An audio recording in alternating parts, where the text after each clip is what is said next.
Hello. সেদিনের প্রথম ভিডিওটা দেওয়ার পর অনেকগুলো মেসেজ আমার কাছে ঢুকেছে, অনেক প্রশ্ন এসছে। কিছু কিছু মানুষের প্রশ্ন আমি চ্যাটে উত্তর দিতে পেরেছি, কিছু কিছু মানুষের পারিনি। তাই সারা সপ্তাহ কাজ থাকায় আজ রোববার কয়েকটা প্রশ্নের উত্তর দেওয়ার সুযোগ নিজে খুঁজে নিচ্ছি। বেশ কিছু সঙ্গী তৃণমূলীরা গালাগাল করেছে, মা বাবা তুলে গালাগাল করেছে, সেগুলোকে পাত্তা দিচ্ছি না, কারণ তারা ফেক প্রোফাইল চালিয়েই করেছে। সামনাসামনি এলে খুব একটা অসুবিধা আমার হবে বলে আমার মনে হয় না। তা যাই হোক, কয়েকটা প্রশ্ন আমার ছাত্রদের থেকেও এসছে, অনেক সাধারণ মানুষের থেকে এসছে, তাই সেগুলোর উত্তর দেওয়ার চেষ্টা করছি। প্রথমে সবাই বলেছে, আচ্ছা রামনবমীতে স্যার আপনার তলোয়ার বার করা নিয়ে কি অসুবিধা? মোহরমের দিন তো মুসলমানরা তলোয়ার বার করে ঘোরে, তা ঘোরে, আপনি তখন কেন কিছু বলেন না? মহরমের দিন মুসলমানরা ঘোরে, ভালো কথা, তারা নিজেদের গায়ে নিজেদের মারে, নিজেদের রক্ত বার করায়, আর ওটা একটা মাতম বা শোকের অনুষ্ঠান, যেখানে ওরা হাসান হোসেনের মারা যাওয়ার শোক পালন করে। সেটা দেখতে খুব একটা ভালো লাগে তা নয়, বাজেই লাগে। বাচ্চা বাচ্চা ছেলেরা ধর্মের নামে নিজেদের পিঠে ছোড়ার আঘাত মারছে, সেটা খুব একটা কারুরই দৃষ্টিনন্দন লাগে না। কিন্তু তাই বলে আমাদের রামনবমী করতে হবে? তাহলে মুসলমানরা বাকি যা যা করে, মাথায় টুপি পরা, 5 ওয়াক্ত নামাজ পড়া, দাড়ি রাখা, আরো আপনারা জানেন কি কি করে, বউকে বোরখা পরানো, হ্যাঁ সেগুলো একটু করে দেন।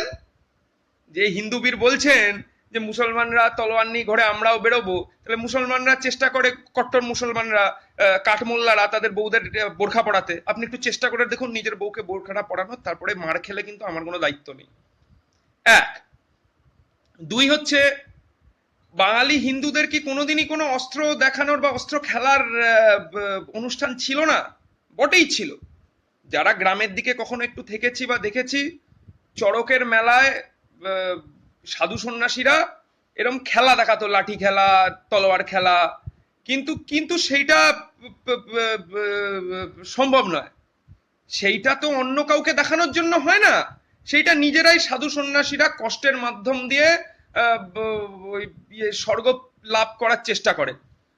তা সেইটার সাথে তো আর এই রামনবমীর গায়ের জোরে মন্দির এই বানায়েঙ্গে, মসজিদ তোড়েঙ্গে, এইসবের সাথে তো কোনো সম্পর্ক নেই।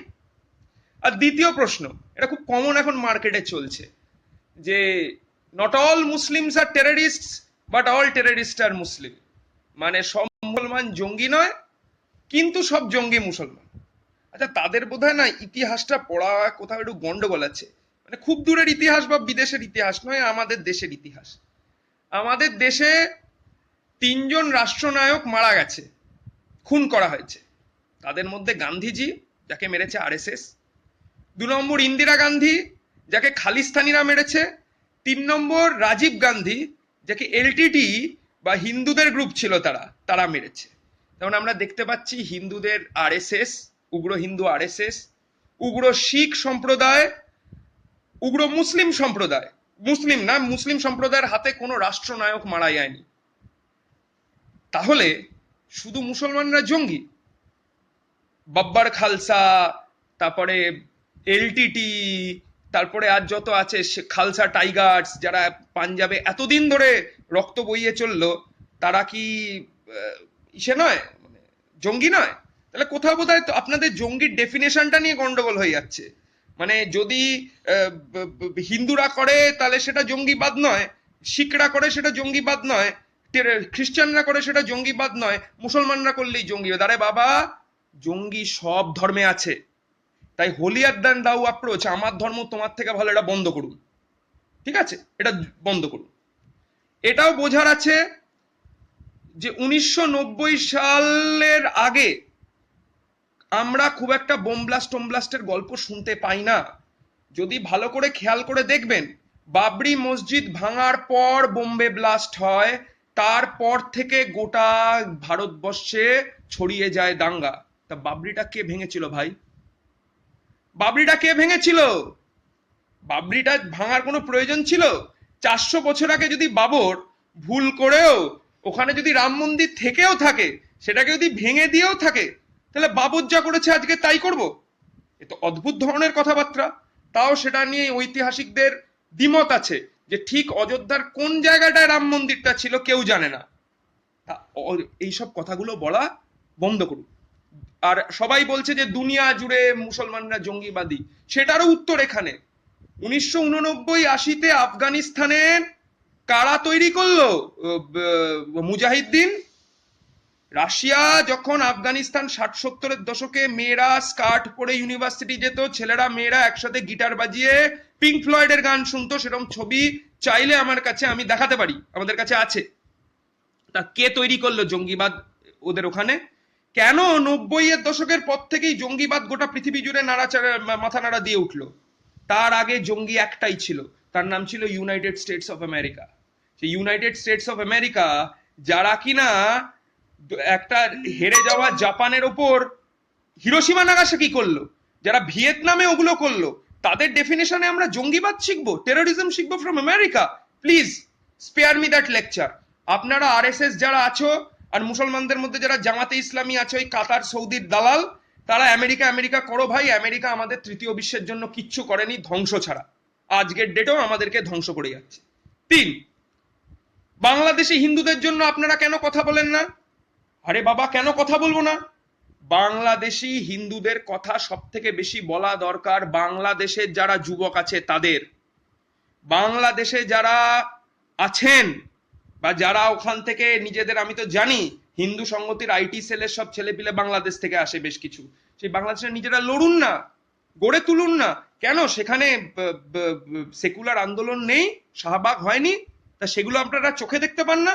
শুধু কতিপয় মুসলমান কিছু হিন্দুর ওপর আক্রমণ করলে সেটা দেখতে পান, আর এটা দেখতে পান না যে thousands and thousands of Bengali youth they gather, আর তারপরে তারা দম আছে তাদের যে তারা তাদের পুরনো যারা ইয়ে ছিল, দেলওয়ার হোসেন সাইদি, এবং যারা যুদ্ধাপরাধী ছিল তাদের ফাঁসিটা দিতে পেরেছে। এই সাহস আমরা এখনো করে উঠতে পারিনি। দয়া করে বুঝুন যে বাংলাদেশে the people of Bangladesh, the youth of Bangladesh are resisting. তাই বলে কি জঙ্গি নেই? আছে, তাদেরকে আটকানো হচ্ছে। এবার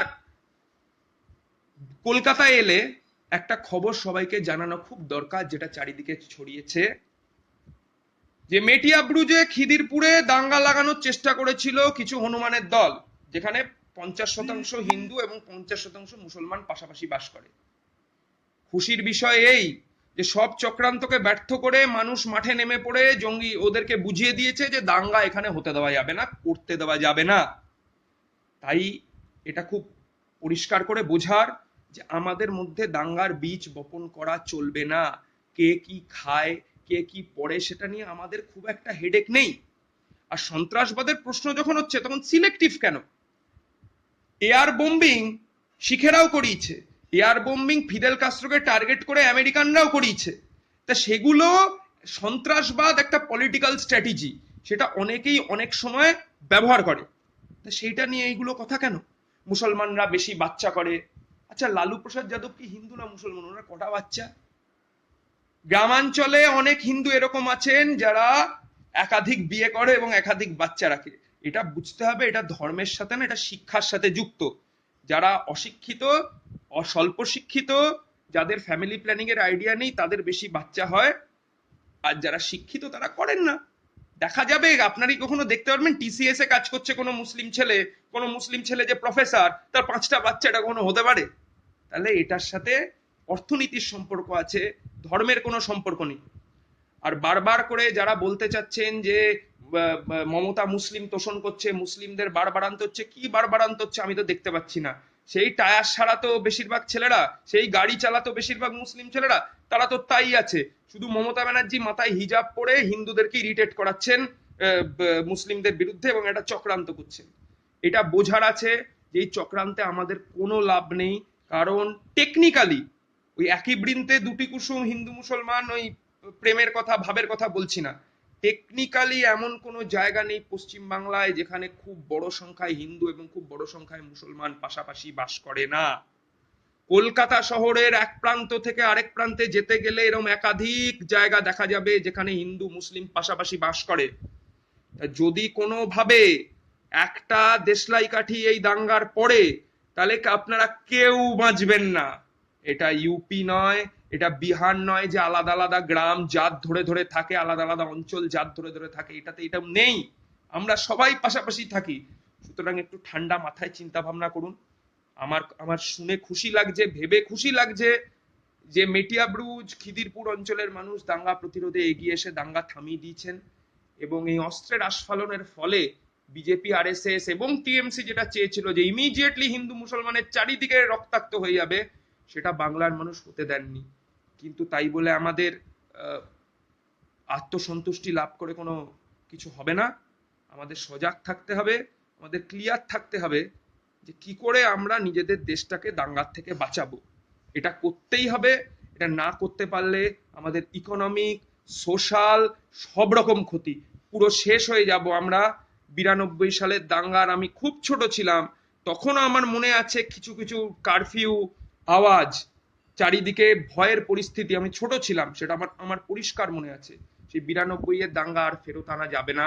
যদিও তাতে আমাদের পশ্চিমবাংলায় জ্যোতিবাবু মাথার উপর থাকায় বিশেষ কিছু হয়নি। এখন কিন্তু জ্যোতিবাবু নেই, এটা তো খুব পরিষ্কার। জ্যোতিবাবু না থাকায় আমাদের নিজেকেই জ্যোতিবাবুর আদর্শটাকে সামনে বা এগিয়ে নিয়ে যেতে হবে। চোখে চোখ রেখে ইসলামিক মৌলবাদ এবং হিন্দু মৌলবাদ দুটোকে কথা বলতে হবে।